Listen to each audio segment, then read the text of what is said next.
ओम श्री हनुमते नमः। नमस्कार दोस्तों, स्वागत है आप सभी का हमारे चैनल भक्ति ज्ञान में। दोस्तों, आप सभी को हनुमान जयंती की हार्दिक शुभकामनाएं। बजरंगबली आप सभी की मनोकामनाएं पूरी करें और आप सभी के कष्टों को हरें। आइए सुनते हैं हनुमान जयंती की कथा और मंगलवार की कथा। इस वर्ष 23 अप्रैल दिन मंगलवार को हनुमान जयंती मनाई जा रही है। श्री हनुमान जी ने चैत्र शुक्ल पूर्णिमा के दिन माता अंजना के गर्भ से जन्म लिया था। अतः चैत्र पूर्णिमा के दिन हनुमान जयंती मनाई जाती है। वानर राज केसरी और अंजना ने भगवान शिव की घोर तपस्या की थी। उनकी तपस्या से प्रसन्न होकर भगवान शिव ने उन्हें वरदान दिया था कि वह अंजना के कोख से जन्म लेंगे। इसी कारण हनुमान जी को भगवान शिव का 11वां रुद्र अवतार कहा जाता है। महावीर हनुमान प्रभु श्री राम के अनन्य भक्त हैं। हनुमान जी ने वानर जाति में जन्म लिया। उनकी माता का नाम अंजना, अंजनी और उनके पिता वानर राज केसरी हैं। इसी कारण उन्हें अंजनाय और केसरी नंदन आदि नामों से पुकारा जाता है। वहीं दूसरी मान्यता के अनुसार हनुमान जी के जन्म के पीछे पवन देव का भी योगदान था। एक बार अयोध्या के राजा दशरथ अपनी पत्नियों के साथ पुत्रेष्टि हवन कर रहे थे। यह हवन पुत्र प्राप्ति के लिए किया जा रहा था। हवन समाप्ति के बाद गुरुदेव ने प्रसाद की खीर तीनों रानियों में थोड़ी थोड़ी बांट दी। खीर का एक भाग एक कौवा अपने साथ एक जगह ले गया जहां अंजनी मां तपस्या कर रही थी। यह सब भगवान शिव और वायुदेव की इच्छा अनुसार हो रहा था। तपस्या करती अंजना के हाथ में जब खीर आई तो उन्होंने उसे शिवजी का प्रसाद समझकर ग्रहण कर लिया।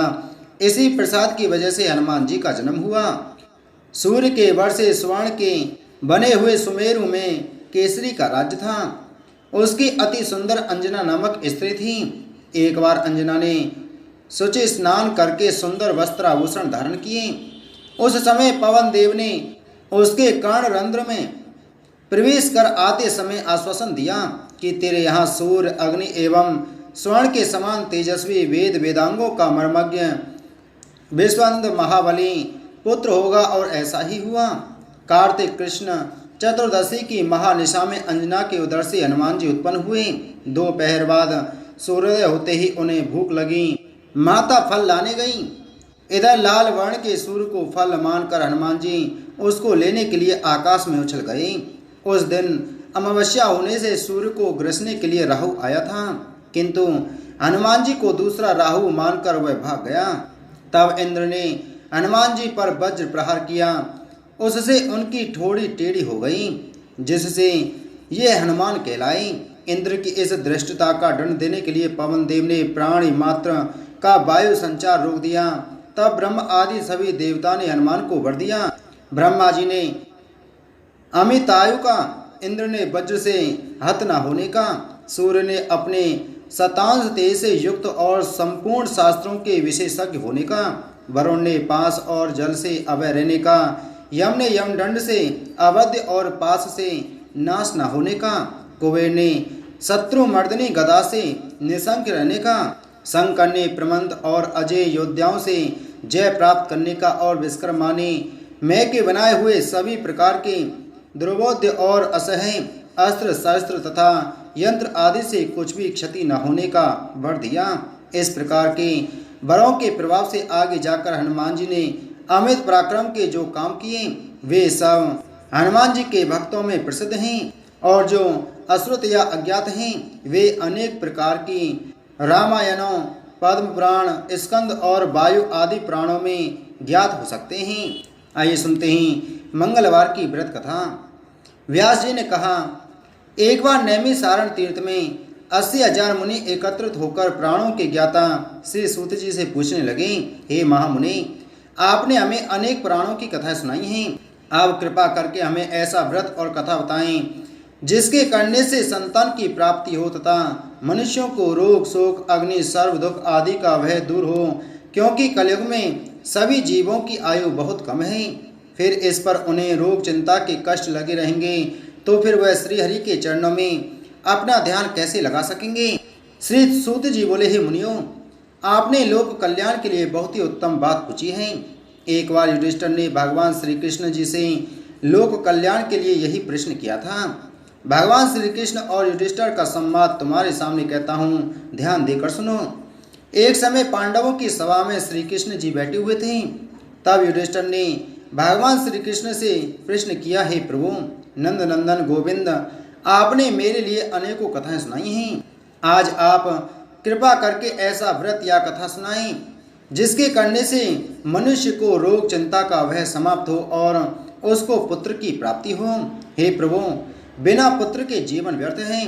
पुत्र के बिना मनुष्य नरकगामी होता है। पुत्र के बिना मनुष्य पितृ ऋण से छुटकारा नहीं पा सकता और न ही उसका पुण्यक नामक नरक से उद्धार हो सकता है। अतः पुत्रदायक व्रत बतलाइए। श्री कृष्ण भगवान बोले, हे राजन, मैं एक प्राचीन इतिहास सुनाता हूँ, उसे आप ध्यान पूर्वक सुनिए। कुंडलपुर नामक एक नगर था। उसमें नंदा नामक एक ब्राह्मण रहता था। भगवान की कृपा से उसके पास सब कुछ था, फिर भी वह दुखी था। इसका कारण यह था कि ब्राह्मण की स्त्री सुनंदा के कोई संतान न थी। सुनंदा पतिव्रता थी, भक्ति पूर्वक श्री हनुमान जी की आराधना करती थी। मंगलवार के दिन व्रत करके अंत में भोजन बनाकर हनुमान जी का भोग लगाने के लिए बाद स्वयं भोजन करती थी। एक बार मंगलवार के दिन ब्राह्मणी गृह कार्य की अधिकता के कारण हनुमान जी को भोग न लगा सकी, तो इस पर उसे बहुत दुख हुआ। उसने कुछ भी नहीं खाया और अपने मन में प्रण किया कि अब तो अगले मंगलवार को ही हनुमान जी का भोग लगाकर अन्न जल ग्रहण करूंगी।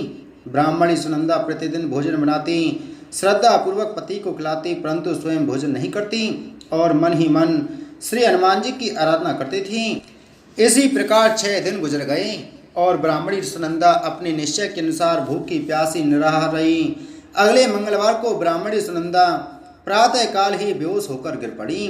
ब्राह्मणी सुनंदा की इस असीम भक्ति के प्रभाव से श्री हनुमान जी बहुत प्रसन्न हुए और प्रकट होकर बोले, सुनंदा, मैं तेरी भक्ति से बहुत प्रसन्न हूँ, तो उठ और वर मांग।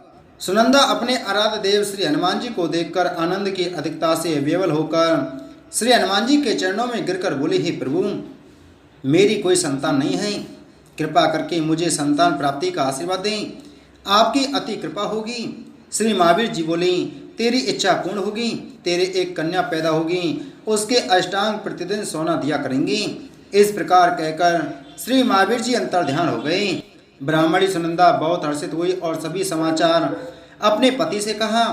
ब्राह्मण देव कन्या का वरदान सुनकर कुछ दुखी हुए, परंतु सोना मिलने की बात सुनी तो बहुत प्रसन्न हुए। विचार किया कि ऐसी कन्या के साथ मेरी निर्धनता भी समाप्त हो जाएगी। श्री हनुमान जी की कृपा से वह ब्राह्मणी गर्भवती हुई और 10वें महीने में उसे बहुत ही सुंदर पुत्री प्राप्त हुई। यह बच्ची अपने पिता के घर में ठीक उसी तरह से बढ़ने लगी जिस प्रकार शुक्ल पक्ष का चंद्रमा बढ़ता है। 10वें दिन ब्राह्मण ने उस बालिका का नामकरण संस्कार कराया।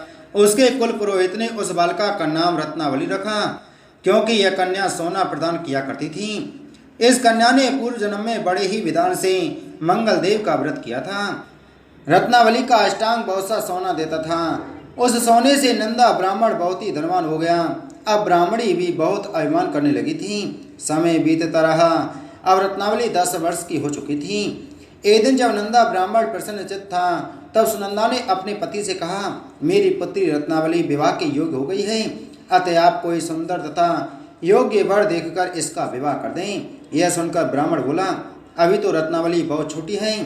तब ब्राह्मणी बोली, शास्त्रों की आज्ञा है कि कन्या 8वें वर्ष में, गौरी 9 वर्ष में, रोहिणी 10वें वर्ष में, कन्या इसके पश्चात रजस्वला हो जाती है। गौरी के दान से पाताल लोक की प्राप्ति होती है, रोहिणी के दान से वैकुंठ लोक की प्राप्ति होती है, कन्या के दान से इंद्रलोक में सुखों की प्राप्ति होती है। अगर हे पतिदेव रजस्वला का दान किया जाता है तो घोर नरक की प्राप्ति होती है। इस पर ब्राह्मण बोला, अभी तो रत्नावली मात्र 10 ही वर्ष की है और मैंने तो 16 साल की कन्याओं के विवाह कराए हैं, अभी जल्दी ही क्या है।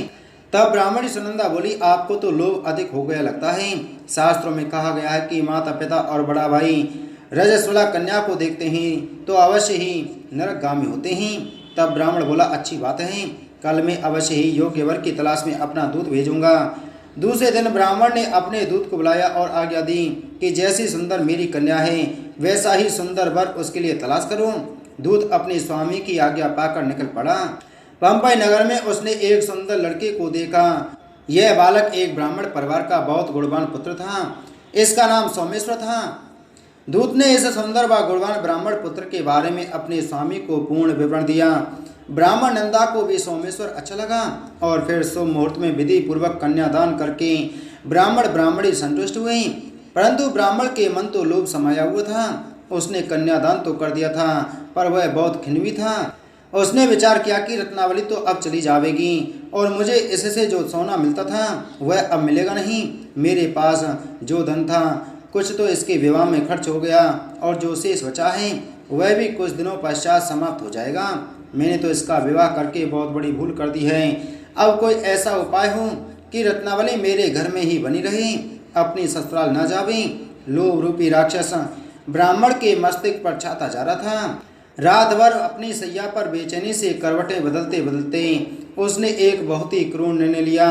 उसने विचार किया कि जब रत्नावली को लेकर उसका पति सोमेश्वर अपने घर के लिए जाएगा तो वह मार्ग में छिपकर सोमेश्वर का वध कर देगा और अपनी लड़की को अपने घर ले आवेगा, जिससे नियमित रूप से उसे सोना भी मिलता रहेगा और समाज का कोई मनुष्य उसे दोष भी नहीं दे सकेगा।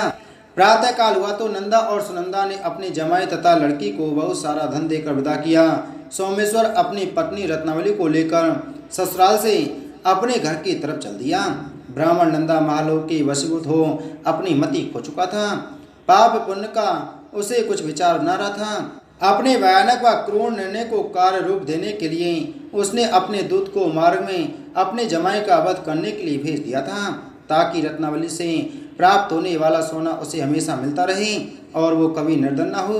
ब्राह्मण के दूत ने अपने स्वामी की आज्ञा का पालन करते हुए उसके जमाई सोमेश्वर का मार्ग में ही वध कर दिया। समाचार प्राप्त कर ब्राह्मण नंदा मार्ग में पहुंचा और अपनी रुदन करती हुई पुत्री रत्नावली से बोला, हे पुत्री, मार्ग में लुटेरों ने तेरे पति का वध कर दिया है। भगवान की इच्छा के आगे किसी का कोई वश नहीं चलता। अब तू घर चल, वहाँ पर ही रहकर शेष जीवन व्यतीत करना। जो भाग्य में लिखा है वही होगा। अपने पति की अकाल मृत्यु से रत्नावली बहुत दुखी हुई। करुण क्रंदन व रुदन करते हुए अपने पिता से बोली, हे पिताजी, इस संसार में जिस स्त्री का पति नहीं है उसका जीना व्यर्थ है। मैं अपने पति के साथ ही अपने शरीर को जला दूंगी और सती होकर अपने इस जन्म को, माता पिता के नाम को तथा सास ससुर के यश को सार्थक करूंगी। ब्राह्मण नंदा अपनी पुत्री रत्नावली के वचनों को सुनकर बहुत दुखी हुआ। विचार करने लगा, मैंने व्यर्थ ही जमाई वध का पाप अपने सिर लिया। रत्नावली तो उसके पीछे अपने प्राण तक देने को तैयार है। मेरा तो दोनों तरफ से मरण हो गया, धन तो अब मिलेगा नहीं। जमाई वध के पाप के फल स्वरूप यम यातना भी भुगतनी पड़ेगी। यह सोचकर वह बहुत खिन्न हुआ। सोमेश्वर की चिता बनाई गई।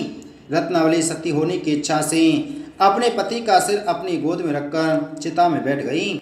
जैसे ही सोमेश्वर की चिता को अग्नि लगाई गई, वैसे ही प्रसन्न हो मंगल देव वहाँ प्रकट हुए और बोले, हे रत्नावली, मैं तेरी पति भक्ति से बहुत प्रसन्न हूँ, तू वर मांग। रत्नावली ने अपने पति का जीवन दान मांगा। तब मंगल देव बोले, हे रत्नावली, तेरा पति अजर अमर है, यह महाविद्वान भी होगा और इसके अतिरिक्त तेरी जो इच्छा हो वह वर मांग। तब रत्नावली बोली, हे ग्रहों के स्वामी, यदि आप मुझ पर प्रसन्न हैं तो मुझे यह वरदान दीजिए कि जो भी मनुष्य मंगलवार के दिन प्रातःकाल लाल पुष्प लाल चंदन से पूजा करके आपका स्मरण करें, उसको रोग व्याधि न हो, स्वजनों का कभी वियोग न हो, सर्प अग्नि तथा शत्रुओं का भय न रहे। जो स्त्री मंगलवार का व्रत करे वह कभी विधवा न हो। मंगलदेव तथास्तु कहकर अंतर्ध्यान हो गए। सोमेश्वर मंगलदेव की कृपा से जीवित हो उठा। रत्नावली अपने पति को पुनः प्राप्त कर बहुत प्रसन्न हुई और मंगलदेव का व्रत प्रत्येक मंगलवार को करके व्रतराज और मंगलदेव की कृपा से इस लोक में सुख ऐश्वर्य को भोगते हुए अंत में अपने पति के साथ स्वर्ग लोक को चली गई। बोलो मंगलदेव भगवान की जय, बोलो बजरंग बली की जय।